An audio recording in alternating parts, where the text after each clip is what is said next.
Okay, I think we're live. Hi, everybody. Hi, André. Thank you so much for doing this Ask Me Anything session with us. And I think this is a very, very important topic for us to talk about, documentation. You and I were just talking that almost every event regarding remote working speaks about documentation. Like, do this and you need to document it. People keep repeating it, but nobody really talks about what exactly is documentation, right? And so I would like you to do a presentation, and then we can go ahead and start getting questions from our audience. Or maybe you can do a brief introduction for the people who don't, and then you can do the presentation. Yeah, absolutely. Hi, everyone. Good afternoon. Good morning if you're in a time zone. Thank you, June, for inviting me again. My name is André, and I work for Gitlab. It's a technical company building a product to solve the entire life cycle of DevOps. And we've been working remotely since the start. I joined Gitlab 2 years and a few change ago.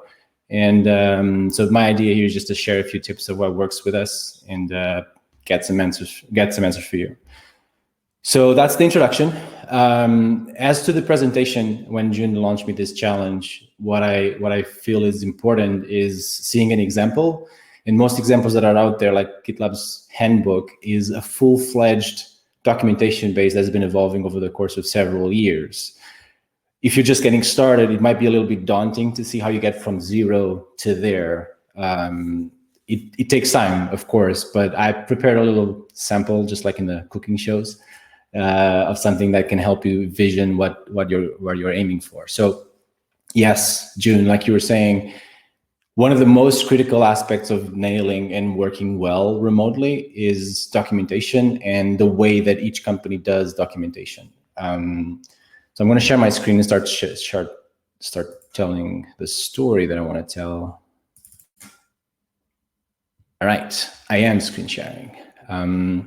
Right, so what I have here is an example of a guidebook. So we grabbed a fictional company, which everybody kind of probably remembers from cartoons, called Acme. And this company is supposed to be like a 3D printing company, has all kinds of usual departments like the engineering, sales, has marketing. These teams is usually present in many kinds of companies.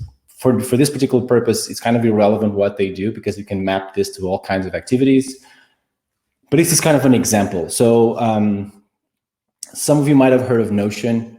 The reason why I bring up Notion and why I used Notion for my example is because it's easy to get started. You don't have to argue about getting it set up, installing software on your data center, deploying. It's just easy to get started in any company, even if without engineers in the staff, you can get started with Notion. And it's been very popular with groups and open source projects to just document everything. So that's why I use Notion, but the tool itself, it's secondary and honestly irrelevant to this topic. As long as you document it and you make it available to your team, you're going to reap the benefits of that, okay? So what I've prepared here is just a sample of what you could get started for your guidebook for your company. So this is kind of like the homepage of the guidebook. And the way that this works is you can have multiple workspaces for different kinds of things. This example is just like a little bit of a documentation. And what you put in there might change from company to company, but some things are important. So one of the examples is what makes your company, right? And a lot of companies have done this. They've sorted out their mission. They've communicated that through marketing and brand guidelines and stuff. But the staff of the company is not always aware of those values and those missions. They're probably not watching the website every day because they're building something. So this is a way to capture those values, right? And you might think, why is it important to document this in a knowledge basis for internal purposes? The reason is that the values of a company are supposed to permeate throughout the decisions that each department does on a daily basis, right? It's normal for us at GitLab to be making a decision about engineering and stopping ourselves and thinking, wait, what do the values say? And we go and we check about values. We check, what do they say about iteration? And this has evolved over a bunch of years, but there's a lot of text here that explain a lot of sub-concepts of the values, right? And this keeps us centered, and we can always grab these links and share it with new employees to really get the feel of the company's ethos, right? So that's one of the reasons why this is important to document, is because this will be useful on every day of your company to all kinds of people. If you don't have them easily available and extendable, it's going to be a little hard to have it present on every discussion, right? So say that I'm talking about a topic and I feel like, oh, kindness kind of needs a little bit of sprucing up or something. So I can come in here and add something to make that point more clear. Say that somebody says, oh, I didn't realize that kindness actually involved something, right? So you come on over here and you document it. And with time, that will expand into becoming a good representation of the values of your company, right? So this is one example, right, where you capture the mission and values, all great. And then one of the other important parts is communication, and rules are going to have to change when you move to a remote environment. So writing them down is going to make sure that everybody is evolving in the same direction. Okay, and it might be that people, by reading this document, be like, oh, actually, I don't agree with that. So let's discuss it and update the documentation to reflect what we actually feel is the important aspect of communication. So just a few examples of this. Was very improvised, so you have to take it with a grain of salt. So there's a couple of topics here that we put for internal communication: being respectful of others' time, give all the information you need when making a request.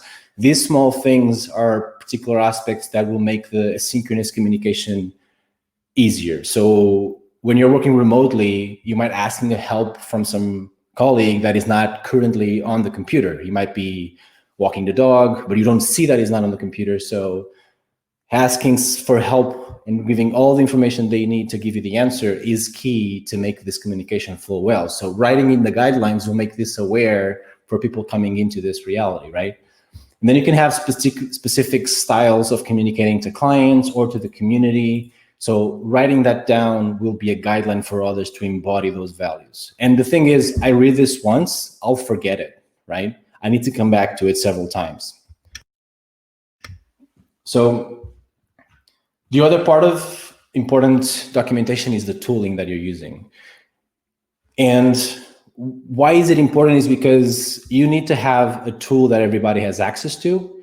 And what is normal in companies is each department will evolve to their own tooling, and then they're in silos, they're in separate islands, and whenever they need to communicate with each other, it's cumbersome. Like they don't have accounts for Trello or for Envision or something like that. So whenever there's like a barrier that somebody needs an account, it's something that is a hurdle for them to go over. So most often than not, communication breaks down on those barriers. Writing down the tools that the company recommends for each kind of communication kind of boils it down to one for each kind and makes everybody be present on the same kind of tooling. The thing is, you can always suggest new tooling and it will be documented here, and then everybody else will see, oh, we're using that thing for that. Right, cool, let's use that. And then again, social communication, informal communication, getting together for not just work is also important for the company to communicate to the employees. Those things are going to have to change now that you're remote. So people will not guess that things are different. So you can send an email, right? And that's buried in everybody's inboxes. So it's hard to involve everyone if you miss that email or if you can't remember the details. So being in the documentation, sometimes they can use this link to share to some, oh no, well, actually we have a daily call, people. So here's a link, go read about it. And then you can write rules about it. You can see, for example, one of the things that I've given an example here is you can have helpers along the way to guide people to the right path, because the clearer the documentation is, the less time you're going to have to spend explaining things to people one-on-one. Right? And you can think about this as an efficiency thing. If it's written down somewhere and people can discover it on their own, they won't use your time or the manager's time asking, hey, how am I supposed to get added to the calendar of the event if I'm not there? So you can write these things along in the documentation. And then just to wrap it up, You can create sections of the documentation for each product, for each team, and each team will take care of their own corner, right? They can start off by writing special guides for onboarding, for example, right? Where they will give an instructions to their employees how to onboard, that kind of thing. Write technical documentation that is special for them, but it's in a little section of their part, right? So they can take ownership of that, and each section will be responsible of expanding their documentation to whatever makes sense for them, okay? The great thing about Notion and other kinds of tools is that you can use it for all kinds of purposes, and this in particular has been very useful for different kinds of groups. Writing agendas for meetings and writing notes basically for each meeting. So you can use this to make the notes visible to the entire company. This is just an example of what you could be writing down for a weekly synchronization call, right? And the thing is, which is also very important, is you can specify that in the meetings documentation. What do all meetings need to have? And then if somebody spends an hour discovering what makes meetings efficient in a remote environment, they can write this section, recommend everyone an approach, communicate that, and then from the day forward, people can follow those guidelines, right? And you can say that shared meeting notes documents created and shared in the invite. This is very vague. You probably need to explain a little bit more, but this kind of makes everyone aware that to schedule a meeting, I need to do this from now on. And you can change the process significantly very fast if you're writing things into documentation. Now, one of the things we do at Gitlab, for example, with our handbook is we own our own handbook, right? The website is actually a project within gitlab.com that we own in our own product, right? This allows us to create verification flows about whenever you're updating the documentation. You can have someone approving or not approving that change. And that's not something that every company will need, but there are tools out there that will allow this kind of control. It's up to each company to decide whether they want to have something really big and complex, or there's something very simple that everybody can update, and then they trust each employee to do that. Which you also can see is that later, if you're using a paid version of Notion, you'll be able to track each version of the document, who updated what, so it's easy to have accountability for it. That's up to the companies to decide, because not every company are the same regarding transparency, but it is important for you to understand that the value of having this written down is much bigger than the risk of having the way you do meetings leak out, right? By the way, one of the things that I want to say about Notion is that by default, this is private. I made this Acme guidebook available to all, so I'm going to share that in the chat so that you can take a look. Thing is, by default, it's private. Only the people that you sign up to, that are signed up to for this documentation, will have access to this information. You can set up. So this is kind of like my membership of my demo, and you can specify that you only allow emails from a certain domain to sign up. So it's easy to control access to this documentation base. I've made it public so that you can all see it. You can also control visibility per section. So a lot of helpful features out there. And I haven't even gotten started with all kind. I'm not the most proficient user of this, but you have templates that you can use for all kinds of things, like roadmap, engineering wiki, docs. You can have a to-do section, kind of like this, or a roadmap, kind of like this, built into your documentation, right? So it's totally up to you to explore those toolings and to make them work for you and for your advantage. Right. One other aspect I wanted to explain is one of the things that has helped us a lot is by keeping a single source of truth culture. I've talked a lot about this in the past. In the last panel we did by June's invitation, I mentioned the single source of truth. So what that means is the company has in the documentation somewhere declared what is the tooling that will be the single source of truth for an aspect, whether it's a task, whether it's the process. So the process will be the guidebook, the task would be on the issues that you use, like the issue tracker. So what I'm talking about is like whenever you're having a call about this issue and you discuss this, whether it's a one-on-one or a group call, you can come back down to the issue and say, okay, per the meeting I just had with June, this issue is now blocked and will be moved to the next milestone, right? You can go like milestone. I don't know if I have milestones in this project. I don't think I have. Maybe backlog. No, I don't have it. But anyway, I could move it directly to the backlog. And by writing this small update, it will radiate this information to whoever comes to the issue later, right? If I hadn't posted this and I just kind of moved the milestone, they will be thinking, wait, what happened there? Why was it moved to another milestone? So making sure that you promote the culture of having an issue or an epic or whatever you use to track your tasks, you should be able to understand the history of that issue by reading the comments or the activity section, right? And whenever something happens outside of that sphere, that's okay, as long as you come over here and you put it up here. Or you say that, okay, mockups are in Envision at this link, right? Whatever. So it's important so that even it doesn't make sense for me to be replying to myself, you tell the story through the activity, because this ensures that whoever's not in the immediate surroundings of that decision being made, you'll be able to trace it back to where it was made through the history of the issue. And with that concludes my initial presentation. I'm going to stop sharing my screen for now, and I'll move over to questions. June. Yes, we do have a couple of questions aside from the pending questions that we collected before the meeting. So I have Meg. Meg, I hope it's okay if I invite you over so you can ask the question herself. Let's see.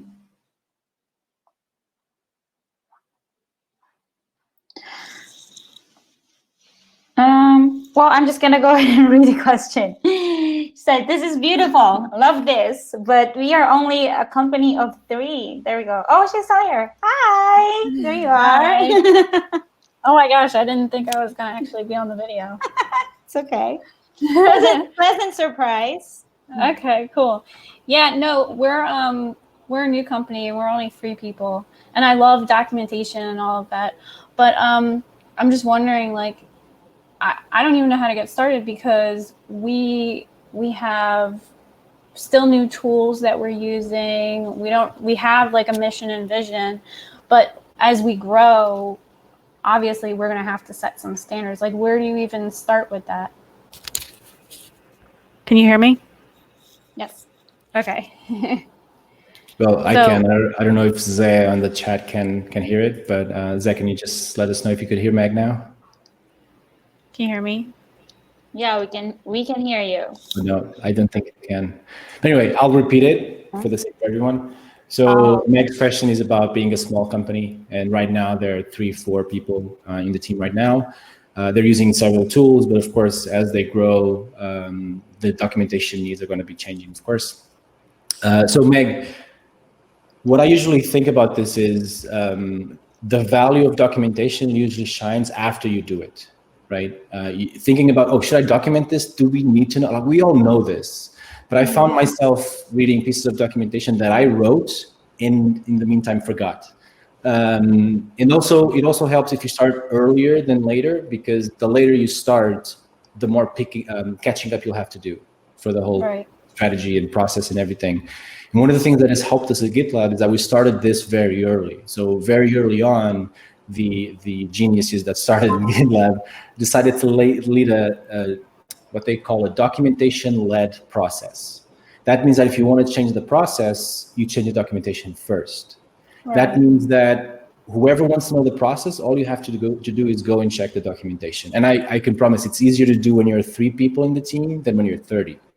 Yeah. And by then you have 30 people already embracing your culture of documenting everything, and they will help fill in the documentation as well. Does that help? Right. Yes, because we're trying to expand like a sales team now, and I manage everything since I'm the business owner.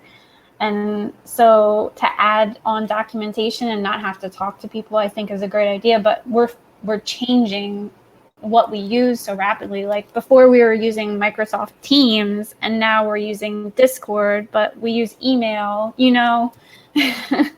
Yeah, I'm going to repeat that for the people that can hear you. Okay. So Meg is saying that right now they're changing a lot the tooling and going from Teams, Microsoft Teams to Discord and that sort of thing.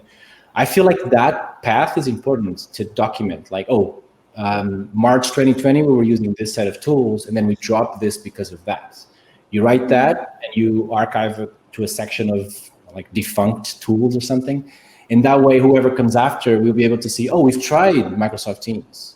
Because when I hire someone who's going to love Microsoft Teams and going to try to push it on you, you're like, all right, so we had these problems in the past. Do these problems still exist now? Maybe the problem was that the team was too small for Microsoft Teams. I don't know. So documenting what you felt at the time will help your future self understand the choices that you made in the past much better. So yeah, I would definitely get started on documenting right now, even though you're small. Maybe you don't need to document right away, stock options program right away. but there is some things that you will see that are so crucial to your business, and that usually goes to what am I being asked on a daily basis. For example, if you're having to do invoicing and expenses, how do you do right away? And if you're having the problem that somebody's always forgetting to put the VAT number on the invoices that they use to buy material, like put that in the documentation. For expensing things, make sure you do this, this, this, and this. And you will help yourself, because by writing it for others, you'll be helping yourself too. That's super helpful. Thank you so much. Thanks, Meg, for jumping on. Yeah. I'm going to check in. June. Right. You want to control the questions? Yes. Next question. Hold on. We have Pedro who asked about Gitlab and GitHub and Atlassian toolset. I'm going to invite him over. June, maybe we can try and see if people can hear Pedro. But if they can't hear Pedro, I can just read the questions myself, because it's going to be boring for them. Yes, indeed. Right. Oh, I already invited him over, but right. So he joined. He joined. Yes, there we are. Well, Pedro. Hi. Hi, Pedro. Yeah. So I actually I freelance and I do different kinds of things, but one of them is that I help companies, usually startups, with operations, and I have a technical background as well, so I'm used to using all these tools. But in the past, and they've had this problem. I think Meg was talking about the fact that some companies come late to this whole process of organizing documentation. It becomes a huge hassle, and I've dealt with this in the past, and actually recently with a startup that I was working for a few months, and we were using Atlassian, and so we were trying to migrate everything, because they also had G Suite. We were trying to migrate all the kinds of information and creating also a single source of information. I actually didn't know that people called it that, but I was conveying that idea that, what we should have. So I called it a master document. But one place where when someone is onboarded, which is usually the most important moment, when you onboard someone, they can go there and you can save people's time because no need to tell them, because they can just go there. But I wanted to understand, because obviously we won't have one tool to do the whole thing. I mean, we had Skype, then we were using Slack. We used I think it was GitLab, and we even had GitLab, and people were using different things. And then we had Atlassian. It was a huge mess. In G Suite, and I know maybe others, I don't know. So obviously we want in the future to have one place where we do everything and it has most of those functionalities. I mean, one of the things that I've always been very bullish about is having tools like Confluence, like you have in Confluence and Atlassian, which is sort of a Wikipedia kind of thing for your whole company. So my question was, how do you compare yourselves to GitHub on the one hand, which is originally closer to what you are, but from what you said, you're going more in the direction of having a whole tool set like Atlassian. So I wanted to know what could make me choose. Okay, so and thank you for that context, Pedro. That will help me give the answer. But to summarize it for the people that can hear you, The question is how do we, it's normal for companies to use multiple tools, but how does GitLab compare to GitHub and Atlassian? So at GitLab, we have a mission of fulfilling the full life cycle of DevOps. That includes planning the projects, creating the projects, verifying with CI, continuous integration, continuous deployment, launching it into production, monitoring production, and after you send things into production, you can still monitor it within GitLab. So we try to encompass this whole life cycle into this whole thing. So I would say the big difference is we've started from start as open source and open core, so you can contribute your own features to GitLab. I don't think that's as easy to do for other companies. So we've had plenty of features that have been contributed exclusively by community members. So every milestone we have, which comes out every month, we have always a bunch of features that we didn't wrote it. We didn't wrote them. Somebody in the community felt they had an itch that they wanted to scratch, and they scratched it by pushing up code for our review. Now, they all go through the review process by the company, so we don't accept like a sneaky code and anything. But that would be my biggest difference. Not only you're able to host GitLab as a self-hosted instance in your data center, but other competitors also allow that. But we're at least trying to have a more complete mission, because if you grab what GitHub does, that spans like 3 out of, I don't know, 10 stages that GitLab covers. But not only that, we're also open to your contributions and hearing even if you don't know how to code, opening an issue in our tracker can suggest a feature for a particular area that you're feeling a need. So yeah, that's my answer. Hope that helps. Yeah, and the other, because actually, this is the last thing I'll say, is that you guys were just ranked first and GitHub second, and just a few days ago or something, or a few weeks ago, recently on one of these rankings for 2020. Mm-hmm. For the #1, so that got me curious, because I had heard about it, other people had used it, and Atlassian, and for Atlassian, I mean, you'd say that Atlassian has at the moment still has a more complete feature set. Yeah, so they do have a bunch of tooling. So Atlassian, Peter was asking about Atlassian. Yeah, Atlassian does have whole other tools, like Confluence is very normal for people to mention. So I think that goes to each company's requirements and taste and decision makers. What I do think it's important is the least amount of tools you use for one goal, the better. So I've heard of stories, people using Confluence and other places to put documentation. So if you're having, and bringing it back to the topic of documentation, if you have two sets or two places where you put documentation, there's a fragment there. Like, people are going to be having a hard time crossing over to the other one. So unifying them will make sure that everybody has access to the documentation and can update it too. So, and following one only process. So yeah, they have a great product. So do we. So it's up to the clients kind of but we do have pages to compare them and yeah. Cool. Thanks, Pedro. June, should I go into the questions and start coming down and asking and answering? Yes. Thank you so much for asking a question, Pedro. I'm going to remove you from the screen now. There you go. Cool. Right. Yeah, you can go down with the questions. I see one question, the Q1. Someone sent it through June. Thank you.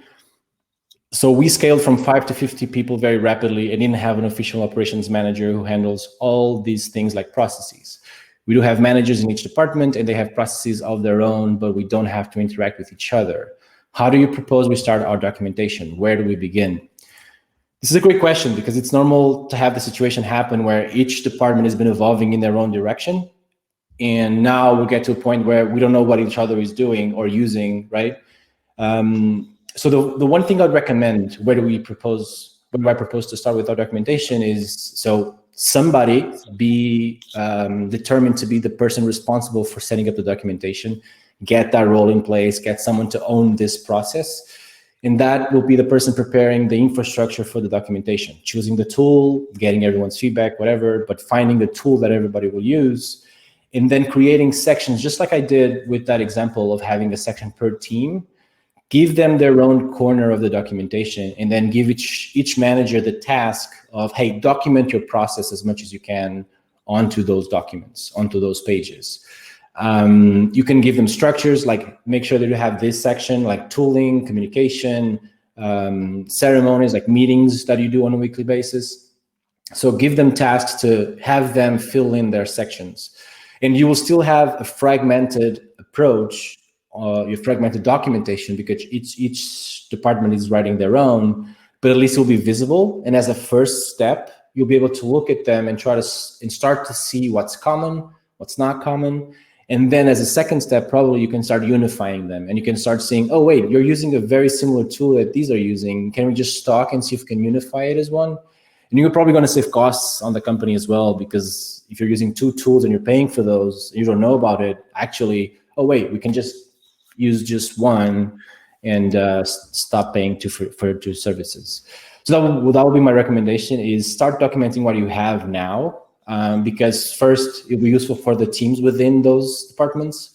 And then at a higher stage, you can look at every department and try to start to see the commonalities on it. Yeah, just to follow up on that question, I'm guessing you mentioned to assign somebody, right? To basically appoint the person who would be in charge of all of the documentation. Is this going to be the same person who will approve of the revisions? Or because it's like, for example, these are different departments, and that person might not belong to that department, right? And doesn't know that process. How do you handle those kinds of interactions or like those revisions? So what I mean by having someone responsible for it is to have someone own the process of establishing it, just to have it happen. Because if you're asking a company like as a whole to just, people start documenting, but you don't give them a place to put the things, the words, that will take a bit of time. So what we do, and we didn't make up this concept, but by having directly responsible individuals, you'll be able to have that person responsible for driving this forward. Now, in terms of who gets to approve each update to each section, then you're going to have to go through the company's internal hierarchy, right? Each company will have its own culture. For example, at Gitlab, we do have a culture where everybody can contribute, but then the change for each process will be in charge of a certain group of maintainers, for example. So that means that only certain people can merge the changes.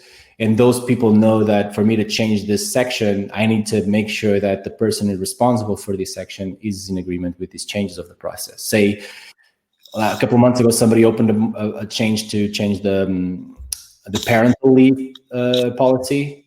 That was immediately merged, right? That went through a process of discussion, but everybody was able to contribute to that discussion. And then the department that owned that part, the policy for parental leave, they were the ones making the call whether this could go into the documentation or not. Now, these tools that I'm talking about, like Notion, they're very bare bones and very simple. But if you need that part of review process, you're going to have to find tools that allow that. And if you have engineering staff, they can start building yourself a website. And then to propose a change, you have to go through an approval process. That's up to each company to decide. But at this point, it's getting started. I guess it's the biggest question. And my recommendation is to embrace transparency and trust within the company. For starters, let's give each other their section and have them self-organize to update that. But having a DRI is just to get it off the ground. The approval process will have to depend on the company. Okay. Sounds good. Moving on to the next question. Yeah. So this Q2, there's only 4 of us in the agency and we're all freelancers. Do you think documentation is still important for us when we're technically not employees and not working full time? So this is kind of the answer that I gave to Meg earlier, but I would just complete it with another thing is this is the same answer. The team will grow, but also this will benefit each other. Just by having 3 other colleagues, if you write things down, if you write notes of your meetings in a place that everybody can see, even if they are working in separate clients, you still have, apparently, if you're sharing an agency, you're going to have shared processes. You're going to have shared responsibilities for some reason. So writing them down and making sure that all 4 of you know it will be key to make sure that there's no, you're buying different tools for the same thing. So you can save costs there too. And more than anything, I will know what the other people are using so I can learn from them and start evolving that even better. So yeah, just document it, start writing what you have right now and what's important for you right now. And if you don't have anything, great. But I've seen open source projects, like I know for a fact Vue.js, for example, they're using tools like this to share the notes amongst the entire group, and they're all remote, like they're not in the same place, and that's useful for them to learn from each other and to evolve. So yeah. Sounds good. Right. Q3, I'm a solo founder, solopreneur. Oh, I've never heard that word. Thanks for that. Do I still need this? How soon should I start making it? So by solo founder, I'm kind of interpreting that they don't have employees yet. So the thing is, if you start early, whoever comes next will benefit from that. Now, you probably don't need to, like I was saying, you probably don't need to document everything. But for example, if you're defining an architecture for a product, if you document like the initial architecture for it, of course, people coming after will have an easier time understanding what you're doing. And I would say that if you're solo, there's even a bigger risk of losing information along the way. The decisions you made, no one else is there to see them except you. So probably a journal would be nice, a private journal.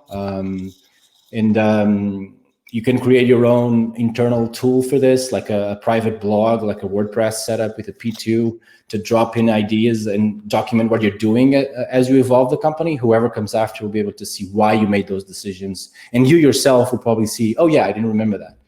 So how soon? I would say now is a good idea to start documenting what you have and making it in a way that people can build upon it and join it later when they join the company. Because I'm expecting that you don't want to be a solo founder forever. So you're probably going to have employees in the future. So if you're planning on having a remote team, now is a good place to start, but definitely don't go overboard of spending like a week documenting things just for you. But it seems like an important thing to start taking notes on your own, even if it's a Notion, and then you can expand it as people join the team. Sounds like a good idea. Yeah, actually, just to add on that one, because that was from my friend. He's basically a freelancer, but he works with different clients and different companies. So basically, I think I would add to that saying that sometimes there were decisions made or there were tasks updated that you would completely forget later on. Just like what you said, it's for the benefit of you, and also documenting it makes it easier for you to assign it to another person. When you're doing everything on your own, you don't really think of processes, but then imagine you hire a VA, right? Or maybe you hire the design the creative part of your business. Now you need to go ahead and explain everything to that person. But you having all of these documented, it's much easier for you to scale that way, unless you just want to stay, by yourself. Right, and it works too for some people, but True. yeah, you're right. I think it's important for people coming after. And the one thing that the easiest way to know what needs to be documented is just noticing what you keep being asked. That's it. It's like if you're getting questions all the time and you're answering the same thing every time, that is an immediate thing that needs to be documented. But if you have something like a frequently asked questions from clients, for example, that's going to benefit the whole team of sales, for example, knowing what other people are being asked. So there's a lot of special niche thing that you can decide for your own company. Yeah. Teresa asked, what if you need to document 8 years from the past? So it's like backtracking all of the things that you did, for the past 8 years. Where do you even begin? Yeah, that's a great question, and one that I think a lot of people will be asking these days. Yeah. They didn't have the habit. And remember, you had the habit of having a common physical space, and now you've probably moved to a remote distance space. Could be temporary, could be this could be temporary, could be permanent, it could be semi-permanent, of having bits and pieces linger after this whole crisis goes over. So what I think is important right now is, one, get it started. And then what you would get started on right now is answering the questions that everybody in your team is having by moving to the house, to home, right? How do I do calls? What are we using? How do I set up? Who do I ask for help if I need help? The thing is, yeah, I got distracted. The same as the last question, but the solo part was on. The question. Right. So again, you're going to have to find the relevant pieces of your story for the people now. Definitely don't want to start documenting things that won't be useful. So looking at the reality that you have now, which was what I was saying, people are struggling to find methods to work at home. You can have a gathering of resources, of tips, how to make this work, whether it's the way you communicate, the tools that you use to communicate, or tips to dealing with kids in the house. You can create a section of your handbook to create that. Give that tip to the whole company, and the whole company can contribute. And all you have to do is create a section, tips for parents, share that amongst everyone, or ping everyone on the tool or something. And then people would kind of like collaboratively just add tips that work for them. So that would be my recommendation, is if you have to start documenting 8 years, think about what's useful now for this transition stage. And then you can go over and start the deeper stuff. One of the things that I feel is most important is documenting the culture of the company, the values, the mission, that sort of thing, because then you'll have guidance for the rest. And then embracing the single source of truth concept is incredibly important, especially even if you're just solo and you want to have people joining your team.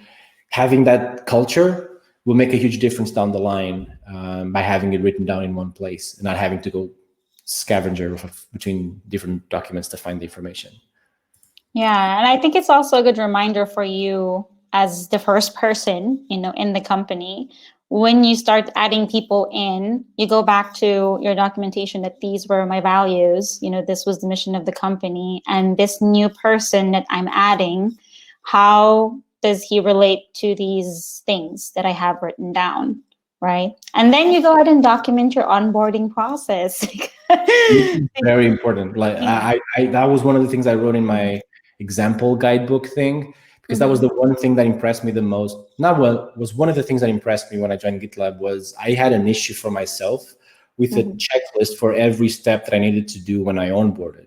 And they needed to do that because they wouldn't be next to me telling me what to do. So they had to, that was a need that they had to solve. And the issue with the checklist, mind blown. Like that was an incredible way of starting, where I knew exactly what to do per day. On the first week, they had example, like set up Google Suite, set up 1Password, set up this, set up that.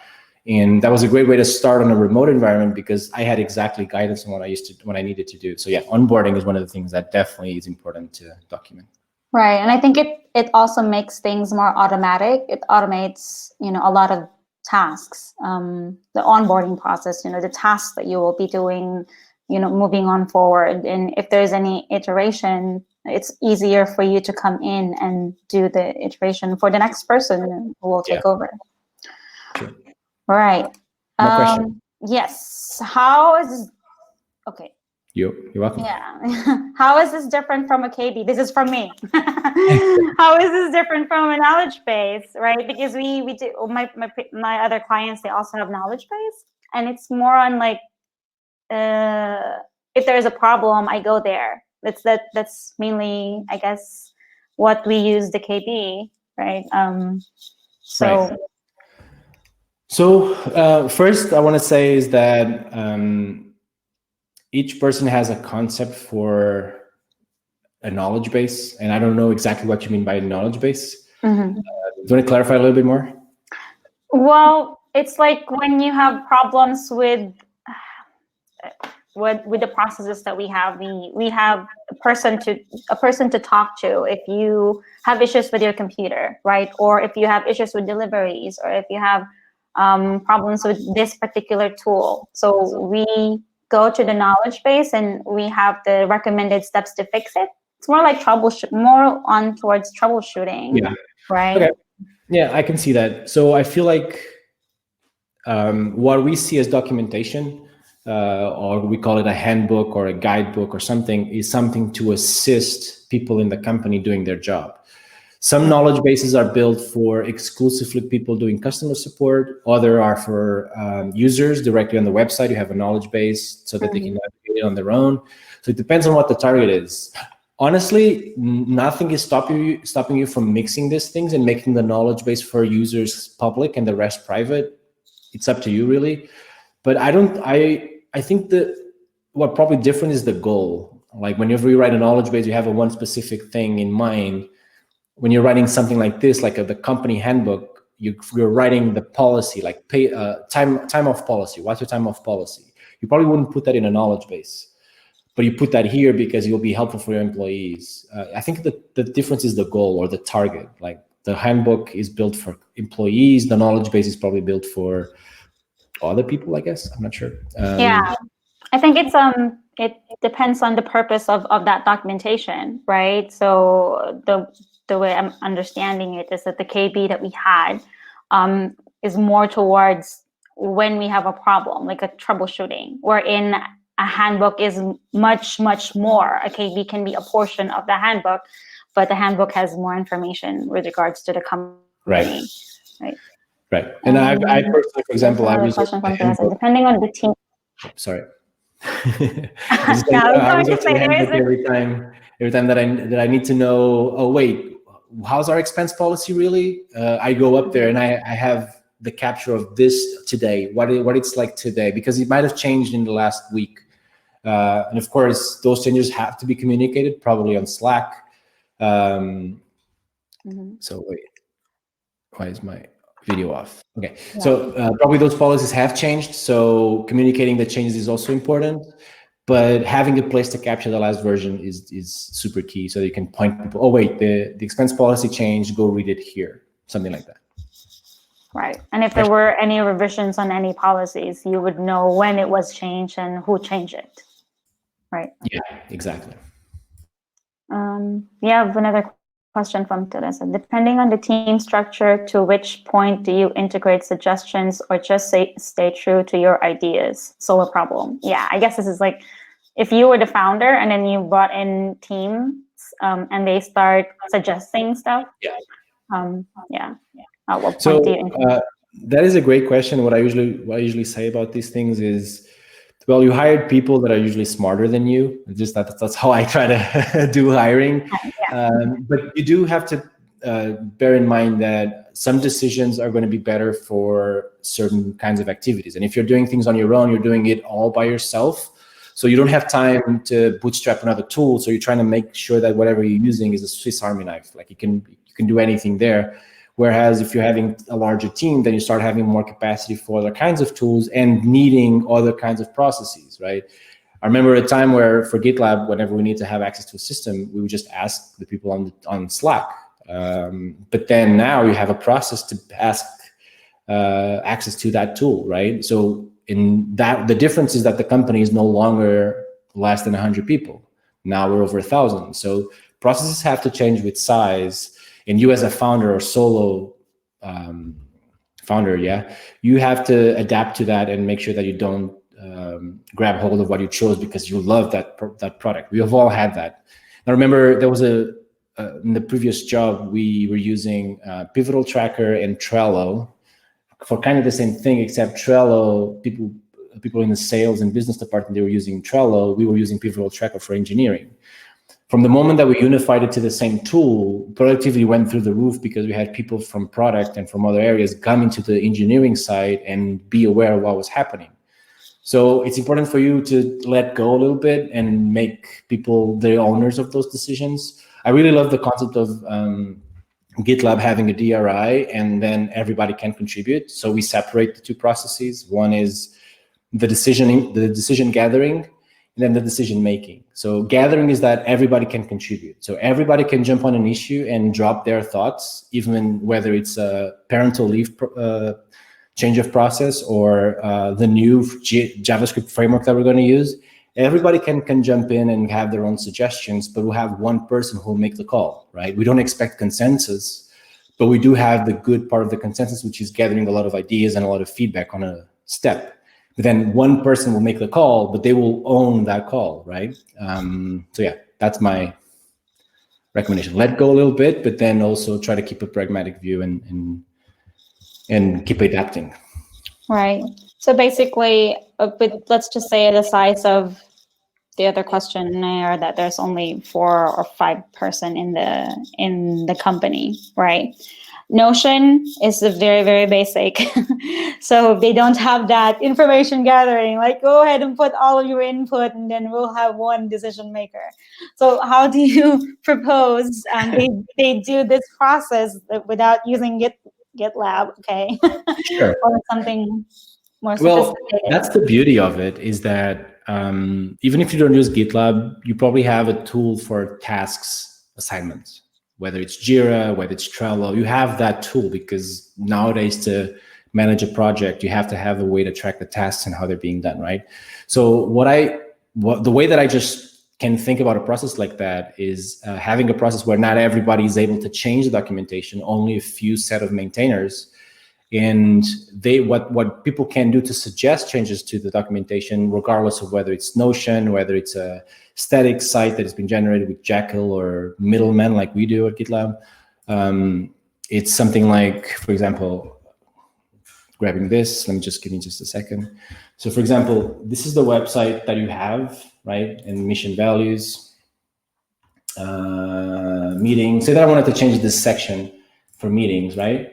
You can grab this, and in the issues, for example, for the project of Acme, you can have a label for it, basically. So let me just see if I can create it from here. Project label, documentation, right? Let's put it a big, strong pink.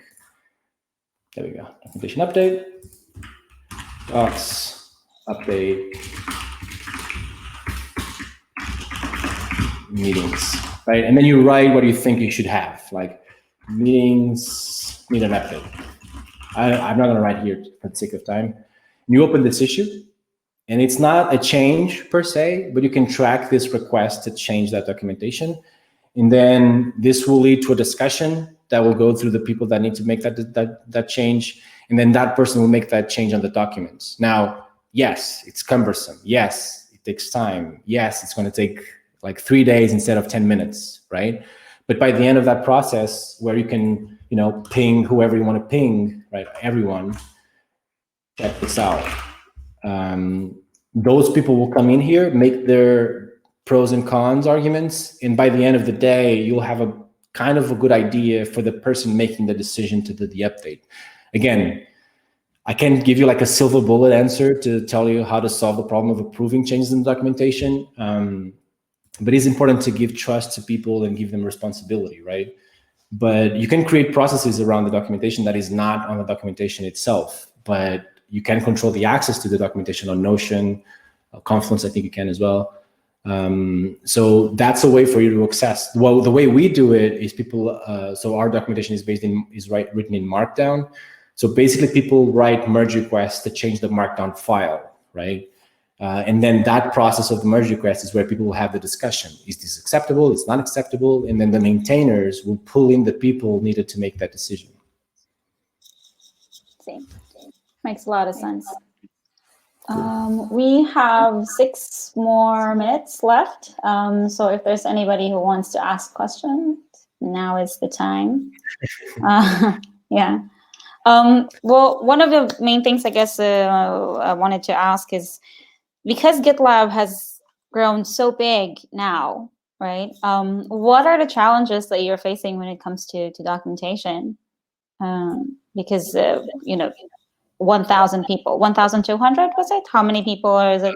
Yeah, 1,200. I think close to 13. I think it changes. It changes every day. So yeah, it's growing very, very rapidly.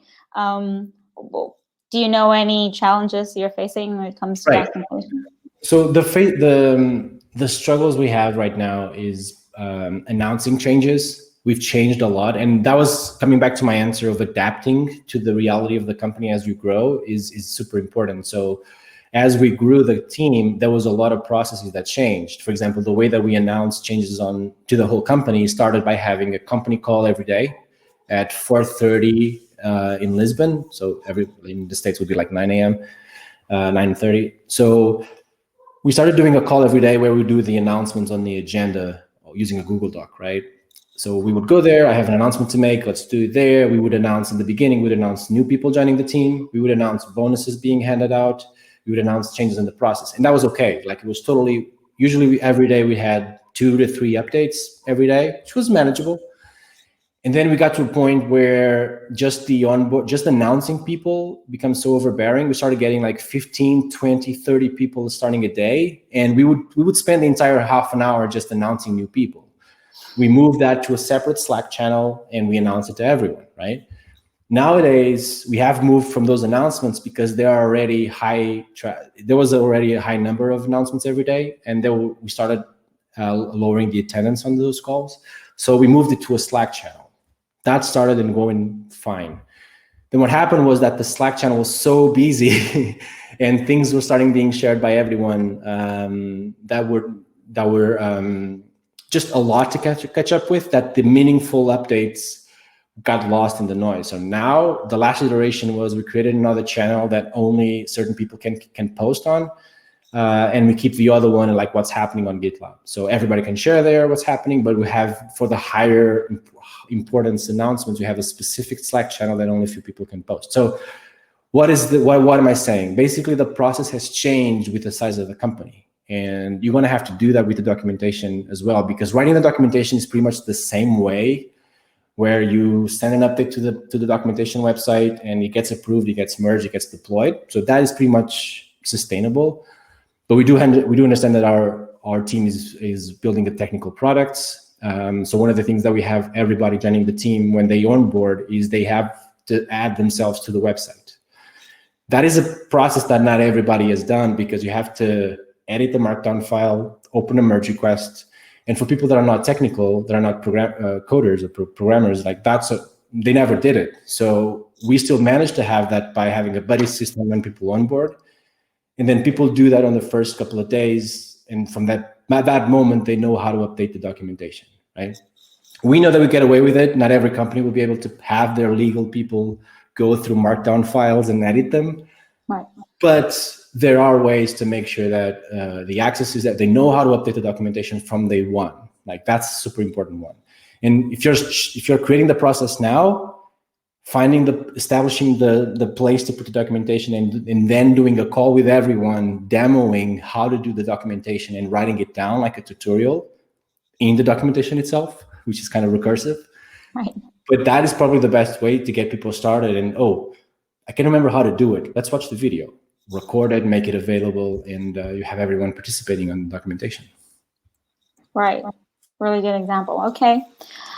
Now we're out of time, and thank you so much for dedicating an hour of your time explaining this topic with us. I think it's really, really relevant, and I hope people who attended this and who will be watching this later would find it useful as well. True. And if you have any questions, definitely you can feel free to reach out on social media. And I was going to say you can leave your LinkedIn somewhere if they want to go ahead and connect with you. Oh, you read minds then. Okay, I'll put it in there. Yeah, of course. Have psychic powers and stuff. All right. Thank you so much for attending, guys. If you need anything else, you can reach us through LinkedIn. I will also put in mine. And that's it. Bye. Thank you very much. Thanks, June. Have a wonderful weekend. You too. Bye. Bye-bye. Thank you.